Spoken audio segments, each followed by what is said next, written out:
वेदों में लिखा हुआ है, वो चाहे तो शूद्र बन गया, ब्राह्मण बन गया, वैश्य बन गया, क्षत्रिय बन गया, बिजनेस खोल लिया तो वैश्य बन गया, फौज में चला गया तो क्षत्रिय बन गया, किसी क्या नौकरी कर ली तो शूद्र बन गया, ऐसे करके अपने जीवन को चला लेता है। उसके बाद आता है संचय।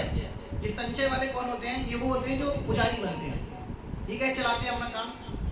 ये लोग बैठ के यज्ञ करा लेते हैं, पूजा कर लेते हैं, गाड़ियों की पूजा हो जाती है। बोलते हैं क्या कराने आए हो? प्रभु जी गाड़ी की पूजा कराने आया हूँ। गाड़ी की पूजा नहीं हो रही है, भगवान की पूजा गाड़ी पर रख के हो रही है। लोग बोलते हैं मेरी गाड़ी की पूजा कर दो। अरे गाड़ी की पूजा करके क्या करेंगे? हम क्या करते हैं, पहले नरसिंह भगवान को रख के गाड़ी पर पूजा करते हैं। तीसरा होता है शालीन। शालीन क्या होता है? वो ये होता है कि जो मिल जाए अपने आप में ले लूँ। ऐसे कौन थे? श्रीवास ठाकुर। जो श्रीवास आचार्य थे वो कहते थे अगर कुछ नहीं मिला खाने को तो मैं 3 दिन फास्ट करूंगा, और 3 दिन के बाद नहीं मिला तो गंगा जी में कूद जाऊंगा। अपने आप जो आ जाए, अजगर प्रवृत्ति। प्रभुपाद कहते हैं क्या कहते हैं? अजगर प्रवृत्ति। अजगर क्या करता है? बैठा रहता है चुपचाप, कहीं मारा को मचाने नहीं जाता, शेर की तरफ भागा हिरण के पीछे, एक जगह बैठा रहता है, आसपास जैसे कोई हिरण आया लपेट के खा जाता है। तो जो शालीन है ये अजगर प्रवृत्ति वाले होते हैं, कुछ आएगा तो ले लूंगा अपने आप। और इससे भी ऊपर होते हैं सिलोचन। ये सिलोचन क्या होते हैं? सिलोचन वो होते हैं जो कि जो खेत में उगा, किसान ने रख लिया, जो गिरा रह गया, उस गिरे हुए से अपने परिवार का भरण पोषण करना। हाईएस्ट पहला वाला कौन है? इसने अपना धंधा खोल लिया, ये कर लिया, वो कर लिया।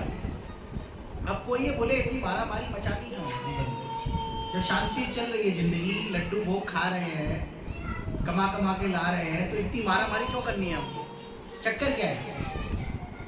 चक्कर ये है कि जैसा कि बताया गया कि खाली वर्णाश्रम धर्म में रह करके कोई उपाय, कोई कुछ ज्यादा होगा नहीं। फिर पैदा हो गया, फिर पैदा हो गया, उसके बाद फिर पैदा हो गया, उसके बाद फिर पैदा हो गया, उसके बाद फिर पैदा। कितने कितने जन्म गिना दिए मैंने आपको?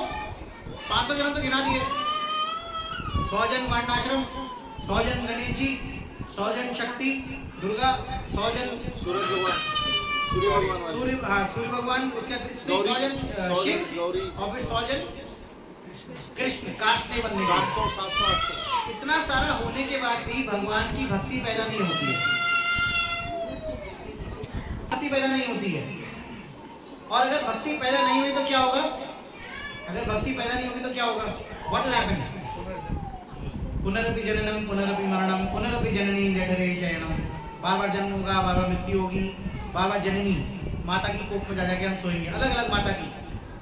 कभी कुत्ता, कभी बिल्ली, कभी शेर, कभी मच्छर, कभी चींटी, कभी छिपकली, कभी गिरगिट, कभी ये मकड़ी। सोचो मकड़ी हमारी माता, मकड़ी माँ के जन्म में कोख से हम जन्म ले रहे हैं। अलग अलग कुछ भी अलग अलग माताएं हमको मिलती रहेंगी। तो इस साइकिल को अगर हमें तोड़ना है तो साइकिल को तोड़ने का एक ही तरीका है, जब आप प्रेमा भक्ति करते। जब तक आप प्रेमा भक्ति नहीं करते, जब तक आप भगवान की भक्ति नहीं करते, तब तक हम नहीं छूट पाएंगे। तो यानी जो हायर पर्पस है इस पूरे का, वो क्या है?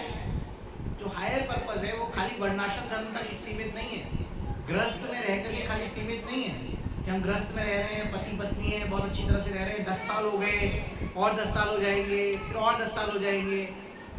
इसमें हमारा जीवन सीमित नहीं है। हमारा जीवन कहाँ जाना चाहिए?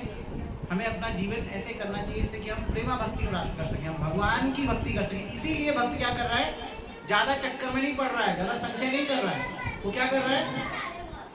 कम से कम टाइम लगाना पड़े मेरे को, ज्यादा समय भक्ति में लगा लूँ मैं अपना, वो ये सोचने में लगा हुआ है।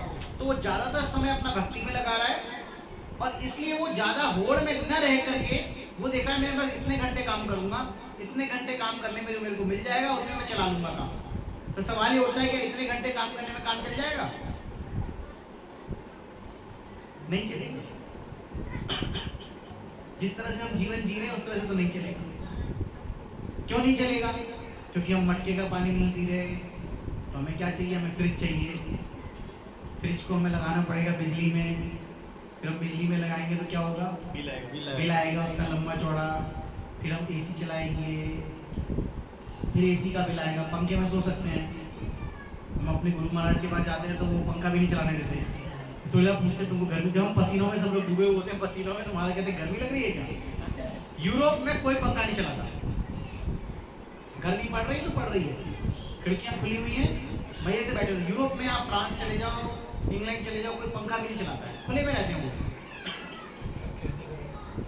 गर्मी है कुछ जगह पे है, लंदन वगैरह बहुत गर्म